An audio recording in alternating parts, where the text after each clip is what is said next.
people bartered. They traded things they had for things they wanted. I'll trade you my raspberries for that there pot pie. Pada mulanya, orang bertransaksi dengan tukar-menukar barang atau disebut barter. Transaksi ini dirasa kurang praktis karena harus bawa-bawa barang kemana-mana. Then one day, a goldsmith walked up and said, Lalu, datanglah bankir pedagang emas memberi solusi agar transaksi perdagangan menjadi lebih praktis. Now, everybody thinks gold is valuable, so why doesn't everybody trade gold for things they need? Price was set for gold, and now it was very easy to conduct commerce because people could trade gold for all the things they needed. Maka dimulailah babak baru. Emas, juga perak dan tembaga dijadikan alat tukar alias uang. Ini adalah kondisi ideal, sebab emas itu ada nilai intrinsiknya. Jadi, uang itu betul-betul ada harganya. Look at all my gold! Hey, stop them! That's my gold! Tapi, jika emasnya banyak, rawan dicuri atau dirampok orang, maka para bankir pedagang emas datang kembali memberi solusi. Say there, Pile. I've got a vault and some guards. I can keep your gold safe for you for a small fee. Yeah, sure, that'd be awesome. You see, Pile, this is how the first bank made money. Maka dimulailah era baru. Awalnya, bank menjadi tempat simpanan emas para nasabah. There you go, Pile. I owe you 100 gold coins. Selanjutnya, permainan berubah. Nasabah yang menitipkan emas pada bankir diberi tanda terima berupa kertas yang istilahnya IOU. Saya berutang padamu. Inilah asal-muasal uang kertas. Bank menjadi sentra peredaran uang. Jadi sebenarnya IOU alias uang kertas itu adalah surat utang, bukan uang sungguhan. Dan yang namanya bank sentral itu dari dulu memang swasta. Negara tak ikut campur urusan peredaran uang. Sama seperti sekarang, pemerintah Indonesia, Presiden Republik Indonesia tak boleh ikut campur urusan peredaran uang. Inilah sistem yang diterapkan di seluruh dunia sejak dulu. Okay, great. Come back anytime and redeem your gold when you want it. It'll be right here in my vault. Now you're holding the very first paper money, Pile. Wow, this is great. It all makes sense. Oh, that's right. It was good, and everybody started using IOUs because everybody knew the IOU was as good as gold. Inilah persepsi yang dikembangkan. Persepsinya, kertas yang sebenarnya tak ada nilainya itu, jika diterbitkan oleh para bankir, jadi bernilai sama dengan emas. Padahal, orang tak pernah lihat emasnya di mana dan seberapa banyak. Para bankir swasta menjelma jadi Tuhan yang menciptakan kertas jadi senilai emas. Luar biasa. Wow, this candy is really a good price. 1 IOU. I'm getting some more for later. Hey! Wait a minute, it was just 1 IOU. 10 IOUs for chocolate? You can't just raise prices like that. Maka terjadilah problem besar sampai sekarang. Kebanyakan orang tak tahu beda antara money dengan currency. Itu dua hal yang sangat beda. Apalagi dalam bahasa Indonesia, money itu uang, currency itu mata uang. Orang tak tahu apa bedanya. Do you know what this is? Now you may be thinking you, of all people, should know that you're holding money. But I'm making a point with a kind of tricky question. What I'm really holding is currency. Currency and money are actually very different. Uang alias money itu ada nilai intrinsiknya. Emas ada harganya. Zaman barter dulu, kambing ada harganya, ayam ada harganya. Sebaliknya, uang kertas alias currency itu tak ada nilai intrinsiknya. Akibatnya apa? Inflasi. Harga-harga melambung tinggi. Currency fluctuates in value and, over the long run, becomes worth less and less. And that's also known by another name, inflation.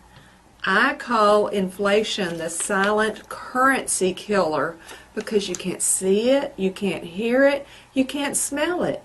You just get hit by it. When you go to the grocery or the gas station or go to buy a car, zap, the price is higher. It gets you as surely as a rattlesnake bites you. At least a rattlesnake has the courtesy to warn you, so consider this video your warning. Inflation will kill your savings if you let it. Inilah sistem yang menguntungkan segelintir elit yang punya hak nyetak duit dengan merugikan umat manusia lain di dunia. That's not fair. Oh, if you think that's not fair, you're gonna love the next part. What's he doing? How do banks make money, Pile? Problem pun bertambah lagi. Semua orang mengira bahwa uang kertas yang diterbitkan oleh bankir itu di backup dengan emas. Awalnya kan orang memang taruh emas, dapat surat utang IOU. Jadi wajar saja jika orang mengira uang kertas itu pasti ada backup emasnya. Padahal tidak. Para bankster itu nyetak duit tanpa backup emas. Modal dengkul. Coba Anda lihat laporan Dewan Gubernur Federal Reserve. Berapa jumlah dolar yang diedarkan? 1,4 triliun dolar. Kemudian Anda lihat situs resmi Departemen Keuangan Amerika. Berapa cadangan emas Amerika? Hanya 11 miliar dolar. Artinya apa?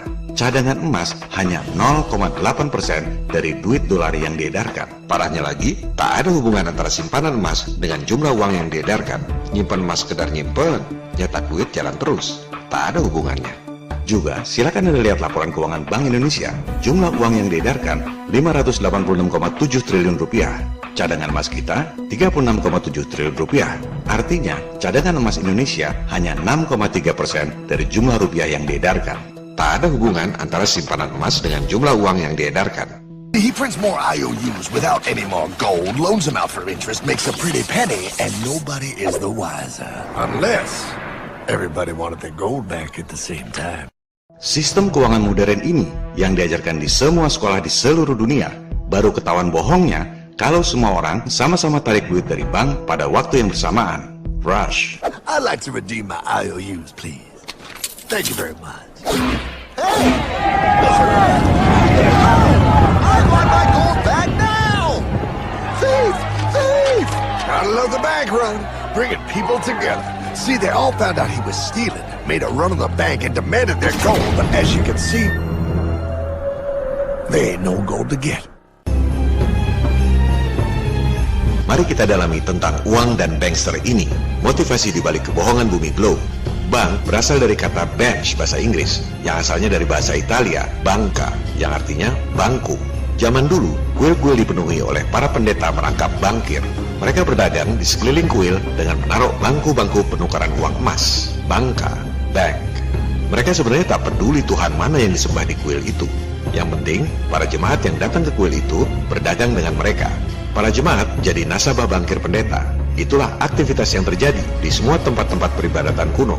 Kita sama mengetahui bahwa Ka'bah sebelum periode Islam menjadi tempat pemujaan berhala. Sebelum kemudian berhala-berhala itu dihancurkan oleh Nabi Muhammad SAW.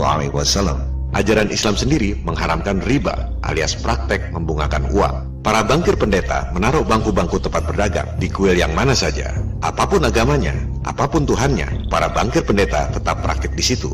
Kemudian, seperti yang dijelaskan lewat film kartun tadi, jika bankirnya korup dan nasabah tak bisa tarik kembali emasnya, nasabah pada ngamuk dan menjungkir balikan meja alias bangku atau bangka itu.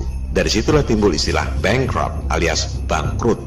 Bagi rekan-rekan yang beragama Kristen, tentu mengetahui kisah Nabi Isa atau Jesus menjungkir balikan bangku-bangku tempat berdagang di tempat ibadah. Itulah yang disebut bankrupt. Nabi Isa atau Jesus membangkrutkan para pendeta bankir. Jadi, sistem ekonomi berbasis bank sentral yang sebenarnya swasta, yang motivasi sebenarnya adalah mencari profit, yang diajarkan di semua sekolah di seluruh dunia, sebenarnya bertentangan dengan ajaran agama. Kenapa? Karena ajaran agama mengharamkan sistem yang dibuat untuk menguntungkan segelintir orang dengan merugikan umat manusia yang lain. Itulah sistem uang kertas yang ada di dompet Anda yang didesain oleh para bankster.